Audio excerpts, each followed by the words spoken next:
जय हिंद मित्रों, मैं ललित तस्लीम अपने चैनल सावधान भारत में आपका स्वागत करता हूं।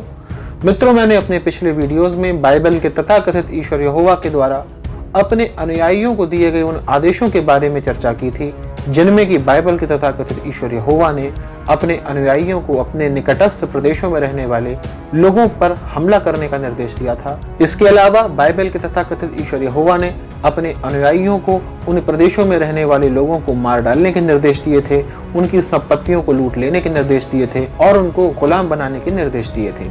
इतना ही नहीं, बाइबल के तथाकथित क्षमाशील, दयाशील और प्रेम करने वाले ईश्वर यहोवा ने अपने अनुयायियों को उन नगरों में रहने वाले बेजुबान जानवरों को भी मारने के निर्देश प्रदान किए थे।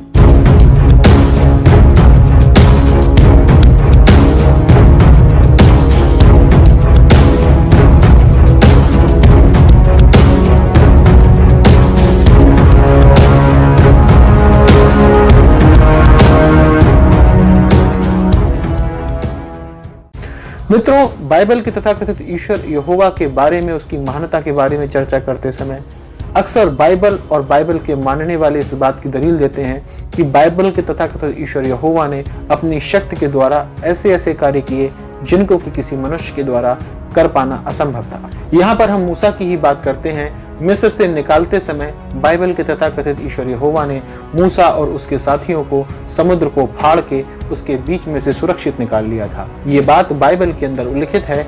इसके विषय में मैं अपने पिछले वीडियोस में भी जिक्र कर चुका हूँ।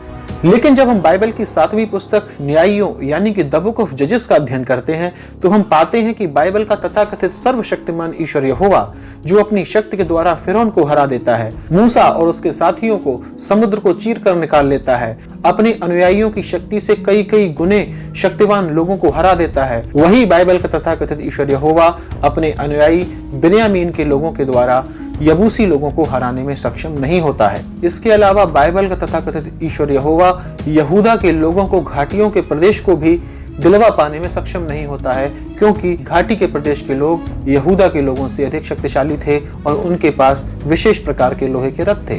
तो यहाँ पर देखने वाली बात यह है कि बाइबल का सर्वशक्तिमान ईश्वर यहोवा जो फिरौन को हराने में सक्षम हुआ, जिसने समुद्र को फाड़ दिया, वही बाइबल का तथाकथित ईश्वर यहोवा यबूसी लोगों और घाटी प्रदेश के लोगों को अपने चेलों के द्वारा हरा पाने में सक्षम नहीं हुआ। तो मित्रों, मैंने अपने इस वीडियो में जो बातें कही हैं वो बातें बाइबल की 7वीं पुस्तक न्यायियों यानी कि द बुक ऑफ जजेस के पहले अध्याय के वचन नंबर 17 से लेकर 21 के बीच में संदर्भित हैं। तो मित्रों, सबसे पहले देखते हैं बाइबल के ये वचन, जिनमें कि बाइबल के तथाकथित सर्वशक्तिमान ईश्वर यहोवा के लोग कुछ विशेष लोगों को हरा पाने में सक्षम नहीं हुए।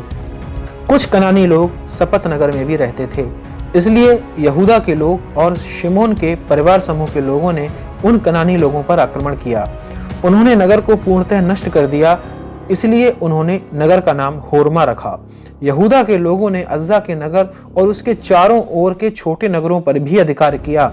यहूदा के लोगों ने अशकलोन और एक्रोन नगरों और उनके चारों ओर के छोटे नगरों पर भी अधिकार किया। यहोवा उस समय यहूदा के लोगों के साथ था जब वे युद्ध कर रहे थे। उन्होंने पहाड़ी प्रदेश की भूमि पर अधिकार किया, किंतु यहूदा के लोग घाटियों की भूमि लेने में असफल रहे, क्योंकि वहां के निवासियों के पास लोहे के रथ थे। इस वचन को मैं दोबारा से पढ़ रहा हूं। उन्होंने पहाड़ी प्रदेश की भूमि पर अधिकार किया, किंतु यहूदा के लोग घाटियों की भूमि लेने में असफल रहे, क्योंकि वहां के निवासियों के पास लोहे के रथ थे। मूसा ने कालेब को हेब्रोन के पास की भूमि देने का वचन दिया था, अतः वह भूमि कालेब के परिवार समूह को दी गई।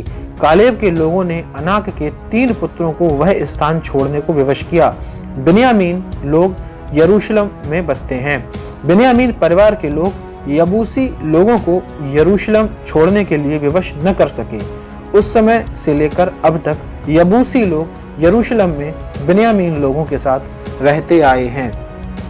तो मित्रों, बाइबल के इन वचनों में आपने देखा कि बाइबल के तथाकथित ईश्वर के चेले यहूदा के लोग घाटियों के प्रदेश को अपने कब्जे में नहीं ले पाए, क्योंकि उनके निवासियों के पास लोहे के रथ थे। यहाँ पर मैंने जिस बात को पहले कहा कि सर्वशक्तिमान यहोवा के चेले लोहे के रथों के कारण उस प्रदेश को अपने नियंत्रण में नहीं ले पाए, क्या इसका ये अर्थ नहीं हुआ कि लोहे के रथों के होने के कारण यहोवा की शक्ति उसके सामने कमजोर साबित हो गई? बाइबल के तथाकथित सर्वशक्तिमान ईश्वर यहोवा के लोग, जो कि समुद्र को फाड़कर मूसा के नेतृत्व में सुरक्षित बाहर निकल आए थे, वो घाटियों के प्रदेश में रहने वाले लोगों के लोहे के रथों के आगे कमजोर साबित हो गए।